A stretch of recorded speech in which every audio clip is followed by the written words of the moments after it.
Hello friends, and welcome back to my channel.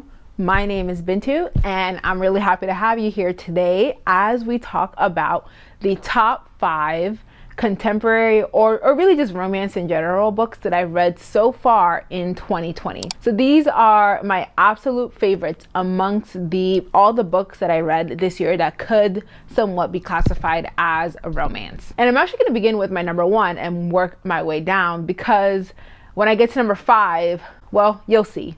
All right, so in the number 1 spot, my most favorite romance that I read this year was The Bride Test by Helen Hoang. I feel like this one was not as well received as the Kiss Quotient was, but I actually really like The Bride Test more than the Kiss Quotient. I don't know how much of that is because I just liked the storyline more, or because it was the first one that I read instead of the second one in the series, even though it is the second book. But definitely my favorite. So in this book, we have 2 main characters, Kai and Esme. So Kai lives in California. He lives on his own. He owns his own house, and his Vietnamese mother is really worried that he's never going to meet someone and get married and give her grandchildren that she wants. And then Kai himself doesn't really believe that he's capable of loving anyone because of his autism. And mostly it stems from his past experiences in his youth and the way that he expressed emotion, or really the lack of expression of his emotion that people kind of shamed him for, that led to this belief that he has about himself. Esme, on the other hand, she lives in Vietnam, and so she is mixed. She's half Vietnamese and half white because her father is American, but she doesn't know who he is. And her mom doesn't really have a lot of information about the identity of her father. And that's going to play a pretty big role towards the end of the book. But anyway, Esme, she has a young daughter, and she lives with her daughter, her mother, and her grandmother. And so at the beginning of the book, she is working in a bathroom. She's keeps the bathroom clean. And Kai's mom had come in and found her and spoke to her and gave her this offer of flying her to America, and then basically she has to seduce Kai. And if she can get Kai to marry her by the end of the summer, she can stay there. In her trying to seduce Kai, she herself ends up falling for him. And that's kind of how the story will eventually come to a conclusion. Overall, like I said, I mean, this is my number 1. So obviously I really enjoyed the book. I really liked Esme's character. Kai was okay, but Esme for me is what really sealed the deal with this book. I like all of the, she displays a lot of courage and a lot of determination. She just kind of gets thrown into a brand new country, a brand new culture. She doesn't know the language. She doesn't have any formal schooling. All she has is her will and determination to make something of herself so that she can take care of her daughter. And I think that reading the author's note on this character is really important. I would strongly encourage anyone that reads this book actually read the author's note, because it adds insight to where the inspiration for the character came from. And it's a really beautiful story. I also like the inclusion. There was a lot of Vietnamese language and culture that was included in this book. And I thought that, and it was done in a way that added to the story, and it was really nice to see in a story that is about a Vietnamese couple. So yeah, that's The Bride Test, number 1, definitely number 1. I am waiting so excitedly for the next release, but I don't think that comes out until mid 2021, maybe even summer. So it's gonna be a while, but when it does come out, I am picking it up. All right, number 2 on my list is Verity by Colleen Hoover. So this book is a romance, but it also is a thriller. And it truly does the 2 genres justice. And then how does romance and thriller come together, you might ask? Just read the book, because it's really hard to explain, but I think that she just married the 2 genres so well. So the character Verity, who the book is named after, she is a writer, but she was in an accident, a car accident with her husband, and so she is left completely disabled. She's in a coma pretty much throughout the entire book, and so she can't finish her obligation to a series of books that she was writing. And so they need to hire a ghostwriter. In the meantime, it's her husband and a nurse that they hired that's taking care of Verity, and also they have a young son. So the husband goes and hires Lowen, who is the female lead in this book. And this is a big deal for her. So she's jumping on. Verity is a very famous writer, and she's jumping on to finish a very popular series. She's doing it as a ghostwriter, so under Verity's name, but still she considers it a pretty great deal, too good to pass. However, as she moves into their house and begins working in Verity's office, she uncovers this like transcript or manuscript of a book that Verity probably never intended for anyone to read. And this book details Verity's extreme obsession of her husband. And I guess this is where the romance storyline comes in, except it's not really romantic, it's concerning. So basically she gets to the point where she is so jealous of her children.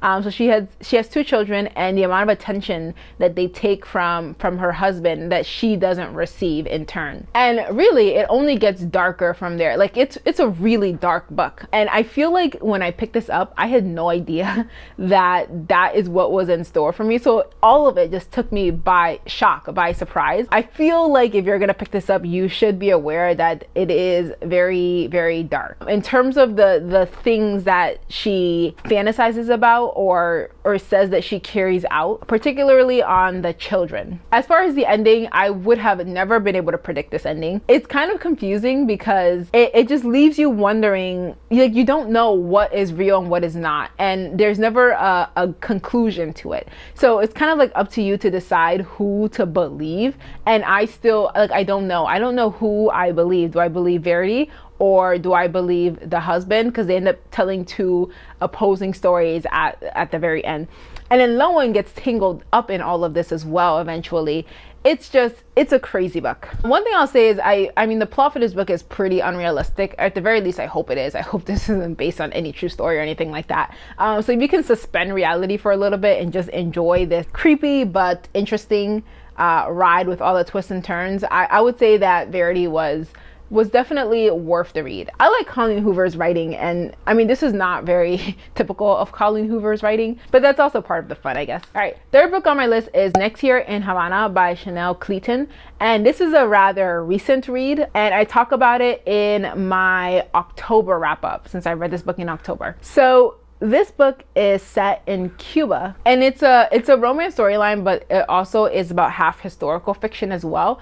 And there's two time periods. So part of the story is told from Elisa's point of view in the past in Cuba, and then part of the story is told in present day from Marisol's point of view in present day US Cuba. And at the beginning of the book, basically Elisa, she is the great grandmother. She passes away, and then Marisol has to take her ashes to Cuba and spread them because that was her final wish. And that's the present day storyline. So for the past, Elisa, she grows up in a wealthy Cuban family, and they're basically dealing with the unrest that comes with the Cuban Revolution.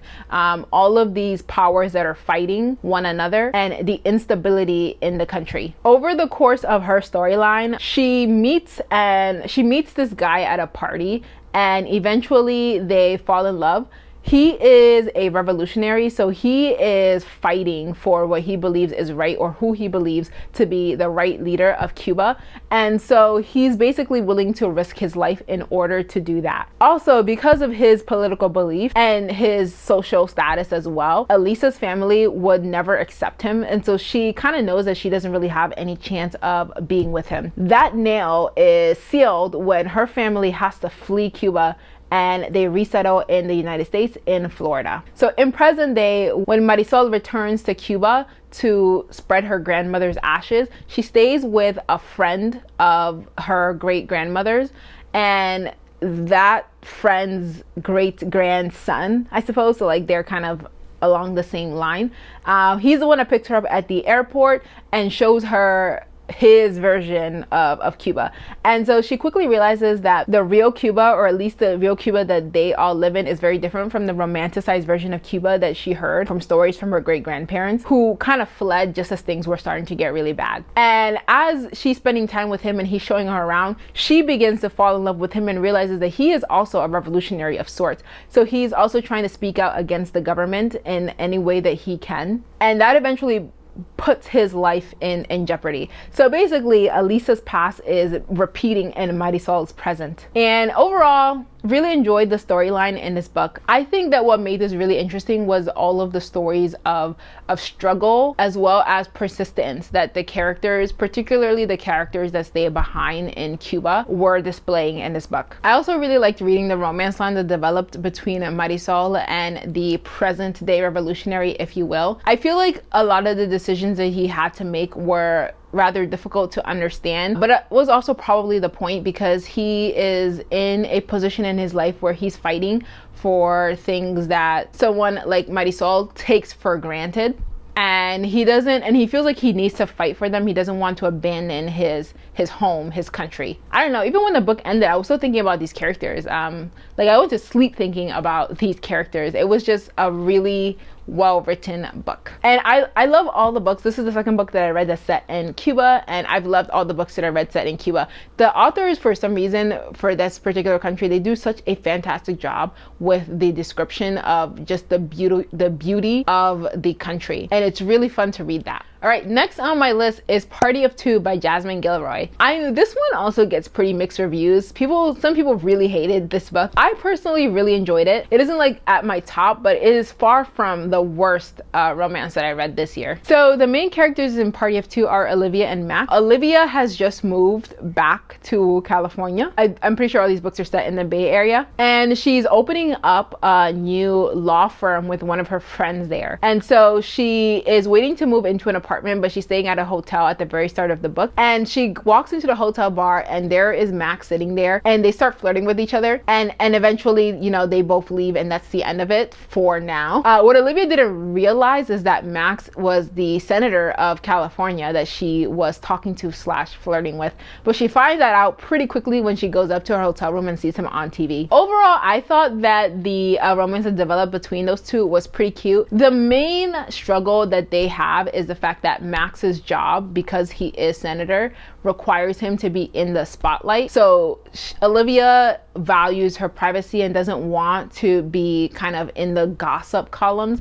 Also, there's the fact that some of the press start digging into her past and bringing things up that she would rather perhaps keep hidden. And also, because he's a senator, he lives part-time in Washington, D.C. and then part-time in California. So there's a lot of time that they had to spend apart from each other and traveling back and forth between the East and West Coast. There is that thing that happens in this book where they like break up and then come back together. I mean, this is like pretty classic in a lot of romance books. It's not very original, and I could see why people get annoyed with that because it wasn't really necessary. But yeah, that's in this book. I think what I really liked about this book is that I haven't come across too many contemporary romances where the main characters are just a little bit older, like they're in their 30s or perhaps like late 30s, I think they are, maybe even early 40s. I can't remember the exact age of Max and Olivia, but they're definitely like not in their early 20s like a lot of the other contemporary romances are. And also, she forced them to deal with issues that they would have to deal with in real life if this actually happened, you know? The disconnect of dating someone who lives in the public eye but not wanting to be in the public eye, and also the fact that they're in an interracial relationship and that how that would be something they would also have to address to the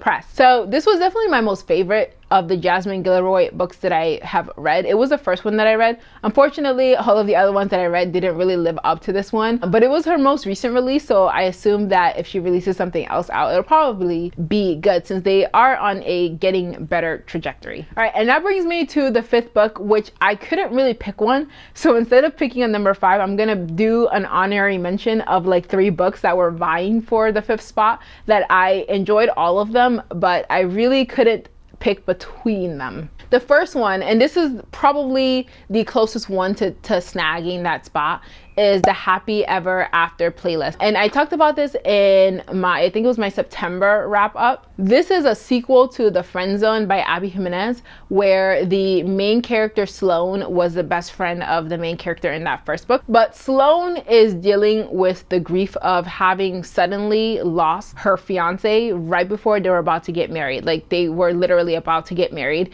and he dies in a motorcycle accident, and she's still grieving him in this book. And at the beginning of the book, she's driving on the street, and then a dog jumps into her car, and she can't find the owner, so she takes him home. She's trying to contact the owner, and the owner is out of the country because he's a musician. She eventually gets a hold of him and they start flirting over the phone until he can come back and claim his dog. So when Jason returns from Australia, which is where he was, he insists that Sloane go out with him, and they start developing this really cute romance. It happens pretty quickly, so by the time you get to the 50% mark of the book, they're already together. And so you might be wondering, well, what comes after that? And that's kind of where the book begins to fall apart, and that's why it's not in the top. I would say the first half of the book was excellent, and then towards the end they're dealing with a lot of issues, and I guess they're not issues that would be unrealistic if this were a real life thing where he has to go on tour and he's contracted to do so he cannot really get out of it. But Sloane is realizing that she doesn't really enjoy the tour lifestyle. She's away for a significant portion of the year, so like there's no blaming her. It's not a fun lifestyle to lead for sure. And she's also not able to do like her art, which is her job, while they're on moving vans. I think the ending somewhat saves the second half of the book, because I do like the way that it ended, where, you know, the couple finally gets together and they're able to solve all of these seemingly unsolvable issues from earlier on in the book. This book was also definitely way better than the first one, The Friend Zone. I liked The Friend Zone, but I really liked this story better. Along these honorary mentions, I also want to talk about Jane Eyre. So I read Jane Eyre for the first time this year. I had a goal to read like 2 classics this year, and Jane Eyre was the first one I think that I hit. And I unknowingly, I think, fulfilled that goal because I read Their Eyes Were Watching God, which I'm pretty sure is a classic. I'll have to double check that. So Jane Eyre follows Jane Eyre. She is the main character in this book, and the whole book is basically about her life. Starting from when she's super young all the way into her adult life, where she gets a job like as a teacher. And her love interest is Mr. Rochester. I feel like Jane Eyre, at least the Mr. Rochester character, is pretty popular in pop culture. Like I definitely have heard about both of them before ever even reading this book. But Mr. Rochester, he's super wealthy. He owns a mansion and he falls in love with Jane, but he's hiding something from her that eventually comes to light. And so he can't give her what she really wants. She wants to like be actually married to him and live with him like as his wife. Their romance is really bizarre. And I mean, maybe that is part of how this story is supposed to go. I'm pretty sure it is. But I will say this, I'm glad that I read it because it is a classic piece of literature. So now at least I understand all of the references to Jane Eyre. I have to say though, without the audiobook, I'm not sure that I would have been able to get through this. So this is one of those books where I read the book while listening to the audiobook, and it made it much easier to understand. I'm not a huge classics reader, and I don't really like punishing myself by reading books that are perhaps difficult for a modern day reader to understand. And that's why I don't often pick up these classics. But in the end, I did enjoy the story. And it ended on a somewhat tragic, but I guess, you know, a reunion occurred. So there you have it. I included it because I'm glad I read it. And then the last one I'll mention is The Kiss Quotient, also by Helen Huang. So like I mentioned earlier, I preferred The Bride Test over this one, but I still did enjoy The Kiss Quotient. And so The Kiss Quotient follows Stella and Michael. This time the female character is autistic. So Stella has autism, and she hires Michael, who is like a male escort, to help her improve her sexual abilities. But then she starts to fall for him, but she has like a hard time basically in certain social situations and trying to gauge his interest in her. Over the course of the book, she meets his family. They spend a lot more time together, and then her initial goal of basically hiring him to improve her own abilities leads to them just sticking it out together, basically. This was still a great read. I think the reason that I preferred The Bride Test over this one was just the inclusion of a character that was dealing with more than your stereotypical contemporary romance lead. And Stella really does too, because she is a very independent woman. So she, in this book, she's the smart one. She is the wealthy one. And she also is the one that has autism. So she's the one dealing with all of that. And that's why The the bride test is still enjoyable. And that's why the Kiss Quotient is still enjoyable. All right, guys, those are my top favorite romance, contemporary romance, light historical romance, twist in one of those books that I've read so far in the year 2020. I actually got more into the romance genre in the second half of the year, because when I was looking through my Goodreads, the first half of the year was like no romance, and then suddenly like a hodgepodge of them starting over the summer. They're super fun to read and they're always really short, so I think that's why I really like picking those books. Let me know if you're a huge contemporary romance reader and what some of your favorites are in the comment section below. In the meantime, thank you so much for watching, and I will see you all in the next one. Bye.